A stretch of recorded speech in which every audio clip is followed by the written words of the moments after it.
नमस्कार, आप देख रहे हैं खबर झारखंड और मैं हूं आपके साथ राजेश कुमार। झारखंड में कोरोना संक्रमित मरीजों की संख्या 2703 हो गई है, जबकि अब तक कुल 2001 मरीज इलाज के बाद ठीक हो चुके हैं। प्रदेश में अब तक 18 मरीजों की कोरोना से मौत हुई है। आज 3 और लोगों की मौत हो गई। साहिबगंज की 66 साल की महिला, खूंटी के 59 साल के बुजुर्ग और जमशेदपुर के 71 साल के बुजुर्ग की कोरोना की वजह से मौत हो गई। इसी तरीके से मरने वालों का जो कुल आंकड़ा है वो 18 पहुंच गया है कोरोना की वजह से।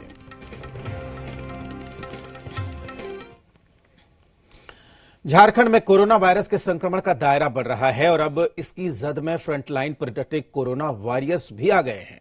राजधानी रांची के 6 पुलिसकर्मी कोरोना संक्रमित हुए हैं, जिसके बाद थाने में हड़कंप मचा हुआ है। थाने को सैनिटाइज किया जा रहा है। संक्रमित पुलिसकर्मियों से जुड़े लोगों की स्क्रीनिंग की जा रही है ताकि कोरोना के बढ़ते कड़ी को तोड़ा जा सके।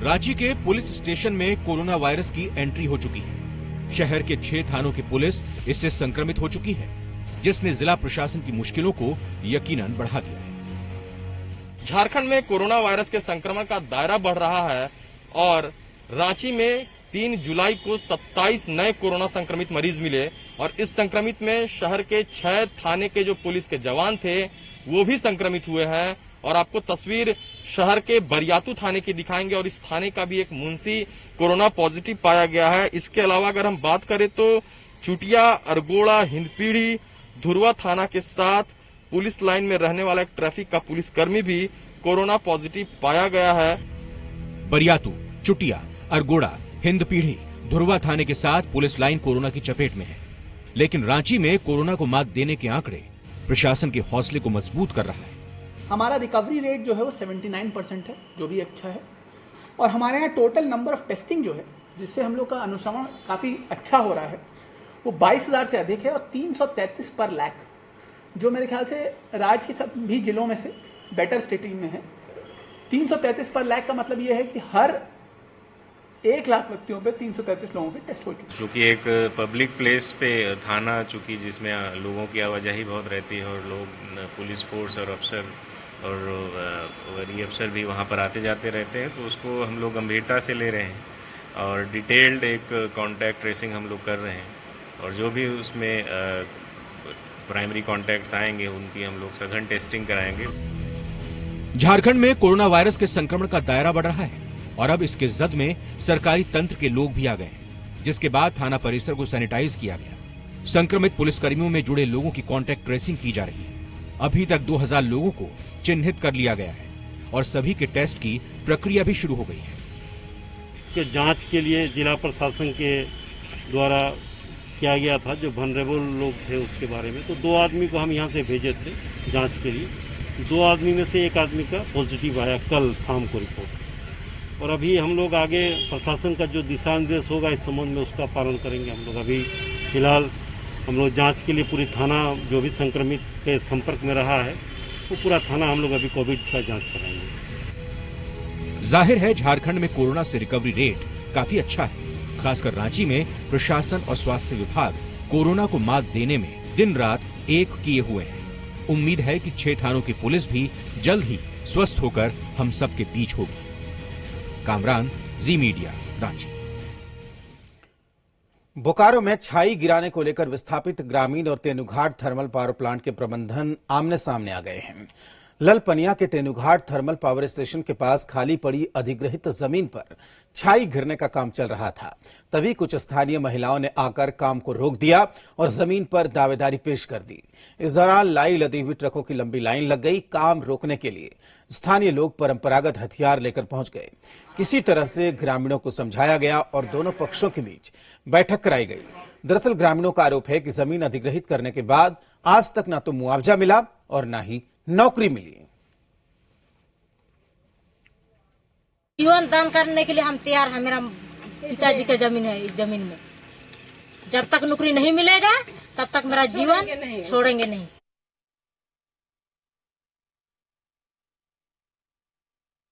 District land acquisition officer Bokaro की चिट्ठी थी जिसमें 5 लोगों को एम्प्लॉयमेंट में रखने की बात थी। अभी सीसीटीएस प्रबंधन और जो रैयत के लोग थे, अंचल अधिकारी थे, सारे लोगों के बीच में सहमति बनी है। ये 5 लोगों को अगला सैटरडे तक यानी 11 जुलाई तक इन लोगों को रोजगार में रखने की बात हुई है और उसी शर्त पर इन लोग आगे काम होगा। इन लोगों का कुछ जो भी मुआवजा था वो सब ट्रिब्यूनल उसका देनदारी हो चुका है। उनके ऊपर कुछ लायबिलिटी नहीं है हम लोगों का, लेकिन है कि सहानुभूतिपूर्वक इन लोगों को तत्काल कुछ रोजगार दे दिया जाए ताकि इन लोग का काम चलता रहे। तो बस यही हुआ। और कुछ जो पेपर वेरिफिकेशन है कि दे देंगे अगर ये लोग, तो हम लोग वेरीफाई करवा लेंगे ऑफिशियल।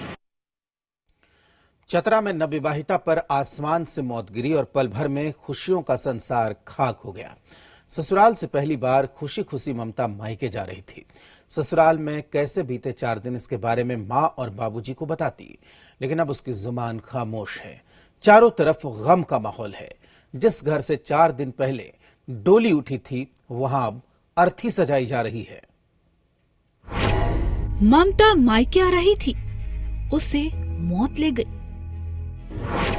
शादी के बाद पहली बार ससुराल से हुई विदा, तो दुनिया को कह गई अलविदा। नदी पार करते वक्त वज्रपात, दुल्हन की मौत, दुल्हा झुलसा। लाल जूड़े में धरती की गोद में सोई ये ममता है जो शादी के बाद पहली बार अपने माँ बाबूजी, भाई बहन, चाचा चाची, दोस्त, मोहल्ला सबसे मिलने मायके आ रही थी। लेकिन विधाता ममता पर इतना निष्ठुर हो गया कि माँ की दहलीज पर आने से पहले ही उसे अपने पास बुला लिया। चतरा में ससुराल से विदा होकर दुल्हे के साथ पहली बार घर आ रही ममता की खुशियां रास्ते में ही मटिया मेट हो गईं। मोटरसाइकिल से नदी पार करते समय ठनका की चपेट में आकर दुल्हन ममता की मौत हो गई, जबकि दुल्हा बुरी तरह से झुलस गया। विधाता ने अपना वज्र हंटरगंज की डेवरी नदी में गिराया। बारिश होने लगा पूरा। बारिश होने के बाद गाड़ी से मतलब बाइक से आ रहा था, बाइक फंस गया कीचड़ में फंस गया। तो हमको बहन बोला कि आप लोग जाइए आगे, हम पीछे पीछे आते हैं। उसके बाद बजड़ गिर गया तो पूरा पब्लिक जाना तो बजट गिर गया। तो आपकी बहन का क्या हुआ? मेरा बहन पर घर गई। सुभाष कुमार, ग्राम महवारी, मेरे भैया भाभी, हम लोग तीनों आए थे एक ही गाड़ी पे। तो जंगल थोड़ा पड़ गया, जंगल में बारिश होने लगी। बारिश के कारण कचरा हो गया, उसमें गाड़ी चल नहीं पा रहा था। तो हम भाभी में उतर गया। उतरने के बाद भाभी बोली कि मैं आगे चलता हूँ, तुम लोग दोनों पीछे से आओ ठेलते गाड़ी। बस भाभी थोड़ा दूरी तक गई और बजट गिरने के कारण मेरे भाभी की देहांत वहीं हो गई। मेरे भैया गाड़ी से चपा गए और मैं होश में था। तो पहले मैं जाकर भाभी को उठाया, तो भाभी को देखे को मतलब वहीं पे देहांत हो गया। तो भैया को मैं उठा के होश किया, उसके बाद जाकर फोन लगाया। हम लोग अपना सोच में घर काम रहे हैं, हम लोग नहीं उसको चेहरा तक नहीं देख पाए। बाहर से बाहर आया, बाहर से बाहर चला गया, गाँव में भी नहीं आया। हम लोग को अब सोचना है तो हम लोग घर में हाय हाय कर रहे हैं। अभी 30 जून को ही तो ममता की शादी हुई थी। 4 दिन बाद वो अपने घर वालों से मिलने के लिए व्याकुल हो उठी। दुल्हा प्रमोद अपनी दुल्हन को लेकर बिहार के बाराचट्टी से रवाना हो गया, लेकिन उसे क्या पता था कि जो हमसफर बनी है उसके साथ ये आखिरी सफर है। ग्राम एक तरह से आगे ढेवरी नदी के उस पार टिकुल टाड़ में कल बारिश में वज्रपात होने से एक नवविवाहित लड़की का वज्रपात से मृत्यु हो गया, जिसे पोस्टमार्टम के लिए सदर अस्पताल चतरा भेज दिया गया। विधाता ने नवजोड़े दंपति के सफर में कई परेशानियां खड़ी की। बावजूद इसके वो चले जा रहे थे और आखिरकार वज्रपात ने ममता को ले लिया। यदुवेंद्र के साथ ब्यूरो रिपोर्ट, जी मीडिया, चतरा। रिम्स में भर्ती सजायाफ्ता लालू प्रसाद यादव से अब मुलाकात आसान नहीं है। पिछले दिनों बिरसा मुंडा जेल प्रशासन की इजाजत के बगैर ही कई लोग लालू यादव से मिलने पेइंग वार्ड पहुंचे थे। जी बिहार झारखंड ने जेल मैनुअल की उड़ रही धज्जियों को पूरा कवर किया। हमारी खबर पर प्रशासन ने संज्ञान लिया और आज ग्रामीण एसपी ने लालू के वार्ड का निरीक्षण कर सख्ती बढ़ा दी है।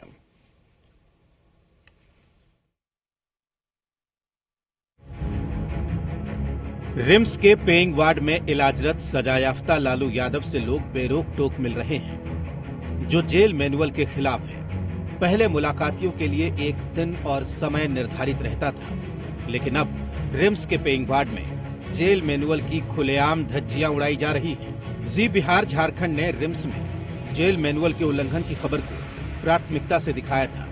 इस पर असर हुआ है। जेल प्रशासन के परमिशन के बगैर लालू यादव से हो रही मुलाकात की खबरों के बाद रांची ग्रामीण एसपी ने लालू यादव के वार्ड का औचक निरीक्षण किया। ग्रामीण एसपी लालू यादव के वार्ड पहुंचे। इस दौरान एसपी ने सुरक्षा में लगे जवानों को कई तरह के निर्देश दिए और सख्त हिदायत दी कि जेल मैनुअल का जो उल्लंघन करता है उसकी सूचना पुलिस प्रशासन को दी जाए। मीडिया के माध्यम से भी खबरें आई थी, आप लोगों के माध्यम से भी, चूंकि पिटीशन वगैरह हम लोगों को मिलता रहता है, जांच उसमें वो तो हमको दिया गया अधिकृत है। हम तो आके हमने सोचे कि पहले सिक्योरिटी को हम लोग देख ले, यहाँ की व्यवस्था को समझ ले, बुझ ले, और तो ये आगे से अब ऐसा नहीं होना चाहिए। तो लालू जी से भी बातचीत हुई क्या सिलसिले में सर? कुछ उनसे बात क्या, वो तो रेस्ट में है वहाँ पर। हाँ। लेकिन उनके जो लोग हैं, मैंने उन लोगों से पूछताछ भी कर लिया, देख भी लिया कि भाई किसी तरह की और उनको कोई परेशानी तो नहीं है किसी के माध्यम से। दरअसल बीते 5 दिनों में कई छोटे बड़े समर्थक और नेता जेल के बिना अनुमति के लालू प्रसाद यादव से मिलने पेइंग वार्ड पहुंचे थे, जो जेल मैनुअल के खिलाफ है, क्योंकि लालू यादव से वही लोग मिल सकते हैं जिन्हें बिरसा मुंडा जेल प्रशासन की ओर से अनुमति मिली हो। अब ग्रामीण एसपी पूरे मामले पर सख्त हैं। देखना होगा आने वाले दिनों में प्रशासन की सख्ती का कितना असर पड़ता है। सौरभ, जी मीडिया, रांची। रिम्स में लालू प्रसाद यादव से आज कांग्रेस के नेता सुबोध कांत सहाय ने मुलाकात की। जब मीडिया ने उनसे मुलाकात करने की अनुमति के संबंध में सवाल पूछा तो उन्होंने कहा कि हम सूचना देकर आए थे, बिना सूचना के मैं कोई काम नहीं करता। उन्होंने कहा कि लालू जी के स्वास्थ्य का हालचाल लिया और बिहार की राजनीति पर भी चर्चा की। वहीं रिम्स में तैनात जेल के सुरक्षा कर्मियों से पूछा तो उन्होंने कहा कि इस दरवाजे से कोई भी मुलाकाती अंदर नहीं गए। अगर दूसरे दरवाजे से गए होंगे तो इसकी जानकारी नहीं है। सरकार वगैरह बनने के बाद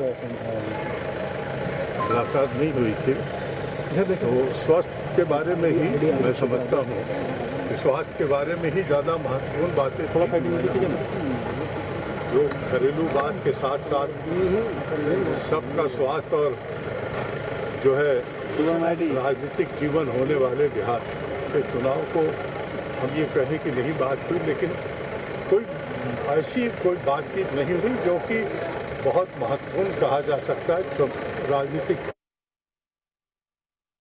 सवाल उसका नहीं है, सवाल ये था कि सुबोध कांत के मिलने का आज परमिशन आप लोग के पास आया था, ऑर्डर? हम नहीं न गए हैं, न आए हैं और न हम लोग देखे हैं। सिर्फ जिम्मेवारी आपकी सिर्फ नीचे फ्लोर तक की है या फिर लालू जी की?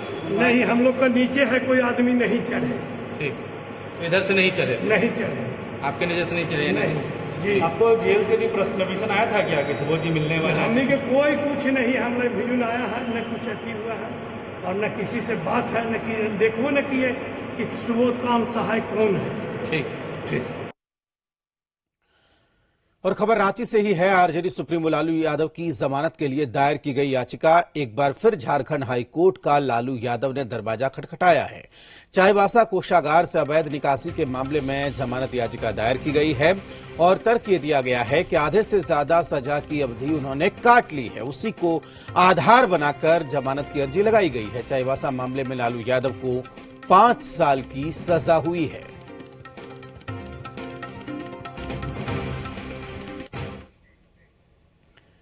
वक्त छोटे से ब्रेक का है, जल्द लौटते हैं।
आरजेडी सुप्रीमो लालू यादव ने एक बार फिर झारखंड हाईकोर्ट का खटखटाया दरवाजा। चाईबासा कोषागार से अवैध निकासी के मामले में दायर की जमानत याचिका आधे से ज्यादा सजा की अवधि गुजर जाने को आधार बनाया। देश में कोरोना मरीजों की संख्या 6,48,000 के पार। 24 घंटे में रिकॉर्ड तोड़ 22,771 नए केस, 442 लोगों की मौत हुई।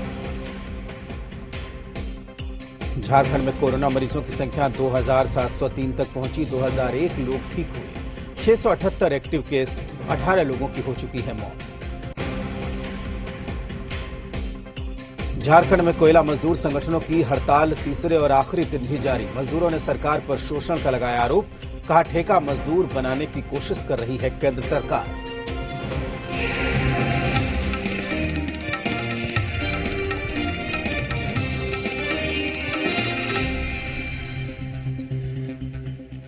कल केंद्रीय विद्युत मंत्री राजकुमार सिंह के साथ सीएम हेमंत सोरेन की वीडियो कॉन्फ्रेंसिंग से बैठक हुई, जिसमें सीएम हेमंत ने विद्युत अधिनियम संशोधन विधेयक के प्रस्तावित कई मसौदों पर आपत्ति जताई और कहा कि इससे राज्य की शक्तियों का हनन होगा। दरअसल केंद्रीय विद्युत मंत्री राजकुमार सिंह ने राज्यों के बिजली मंत्रियों, मुख्यमंत्रियों के साथ विद्युत अधिनियम संशोधन 2020 के प्रस्तावित मसौदे पर वीडियो कॉन्फ्रेंसिंग मीटिंग की। इसमें सीएम हेमंत सोरेन ने आपत्ति जताई है। मुख्यमंत्री ने संवाद के दौरान डीवीसी द्वारा बकाया होने की बात कहकर राज्य के 7 जिलों में बार बार बिजली आपूर्ति बाधित करने का मुद्दा रखा। अब पूरे मामले पर सियासत शुरू हो गई है।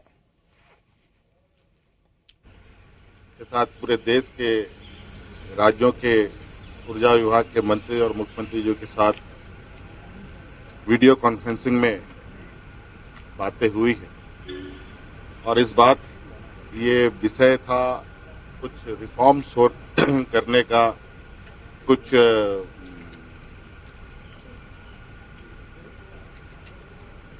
केंद्र सरकार की अपनी एक विचार थी कि किस तरीके से विद्युतीकरण का भविष्य में स्वरूप होना चाहिए। देखिए, माननीय मुख्यमंत्री जी सारे चीजों को समझते हैं और जानते हैं, इसलिए माननीय मुख्यमंत्री जी ने जो बयान दिया है वो बिल्कुल ही सही बयान दिया है। जब से हेमंत सोरेन की सरकार बनी है तब से लेकर के आप देख लीजिए कि केंद्र सरकार का सौतेला व्यवहार लगातार रहा है। राज्य सरकार को अपनी नाकामी छुपाने के लिए केंद्र का सहारा लेना पड़े तो बहुत दुखद है। राज्य सरकार अपनी उपलब्धि बताई कि हम क्या कर रहे हैं, यहाँ बिजली 24 घंटे देने के लिए लोगों को क्या कर रहे हैं। लोगों को बिजली नहीं मिल रही है और उसके बाद आप केंद्र पर दोषारोपण करते हैं। प्रधानमंत्री नरेंद्र मोदी ने सेवा ही संगठन अभियान की प्रस्तुति कार्यक्रम को ऑनलाइन संबोधित किया। प्रधानमंत्री ने 7 राज्यों की समीक्षा बैठक ली। इसमें प्रत्येक राज्यों के प्रदेश अध्यक्ष ने कोरोना काल में किए गए सभी कामों की जानकारी दी।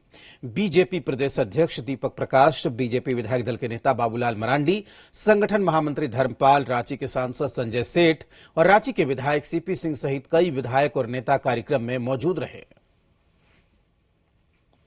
भारतीय जनता पार्टी के कार्यकर्ताओं द्वारा इस कोरोना संकट के दौरान जितने भी कार्य किए गए हैं उसकी जानकारी दी गई।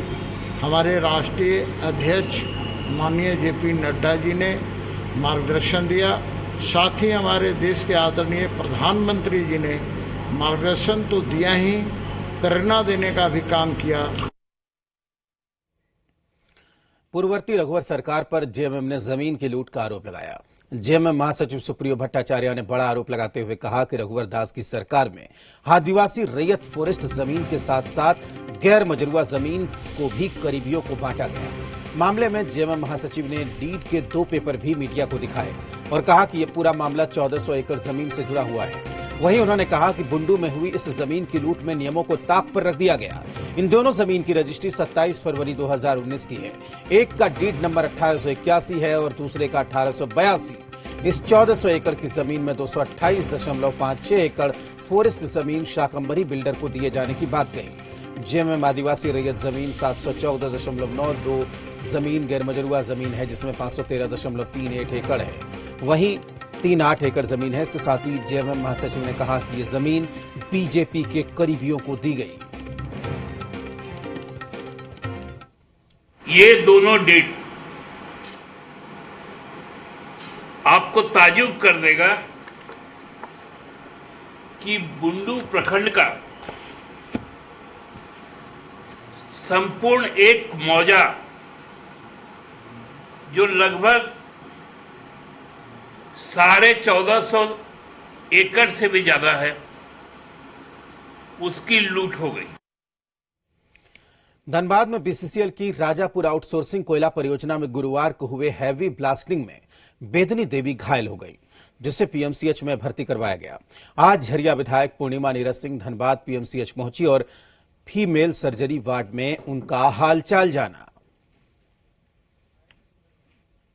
नहीं, मैं यहाँ पर जो पेशेंट जो रजवार बस्ती में जो ब्लास्टिंग के चक्कर में जिनका कमर में चोट आई थी, जो परिवार आहत हुए थे, उनको देखने आए थे। तो उसमें से एक परिवार के, बाकी लोग तो वापस आ चुके हैं, लेकिन एक परिवार की एक महिला है बेदनी देवी, उनके कूल्हे में थोड़ी चोट आई थी ज़्यादा, तो उनको आज अभी तक जो है यहाँ अस्पताल में रखा गया। उन्हीं को देखने के लिए आई थी। इलाज की क्या स्थिति देखने को मिली आपको? नहीं, अभी उनका सारा टेस्ट वगैरह हो गया है, अभी सारी रिपोर्ट्स नॉर्मल है, लेकिन चोट क्योंकि है अभी तो 2-3 दिन और लग सकते।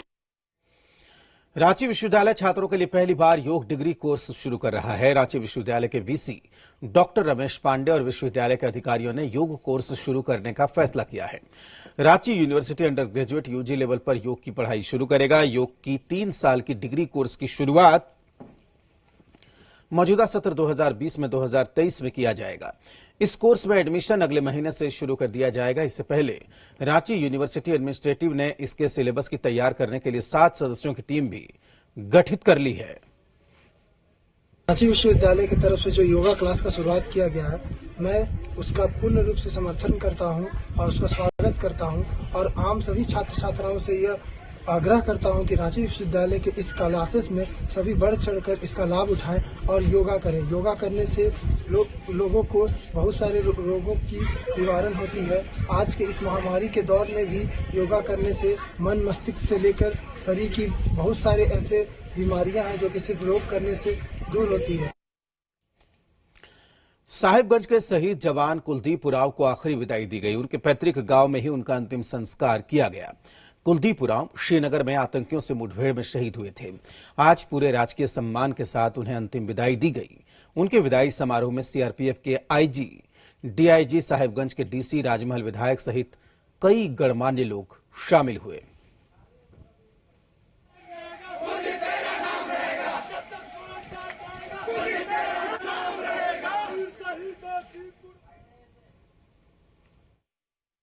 निश्चित रूप से साहिबगंज जिला वीरों की धरती है, यह स्पष्ट हो रहा है। और मां भारती के लिए खुद आतंकियों को या सीमा पर जो आंख दिखाने वाले दुश्मन देश है, उनके ऊपर जिस प्रकार से साहिबगंज जिला झारखंड के जाबाज सैनिकों ने, योद्धाओं ने जो पराक्रम किया है, साहिबगंज जिला वासी नहीं पूरा देश आज उन पर गर्व कर रहा है। और इसी के साथ इस बुलेटिन में फिलहाल इतना ही। आप देखते रहिए जी बिहार झारखंड।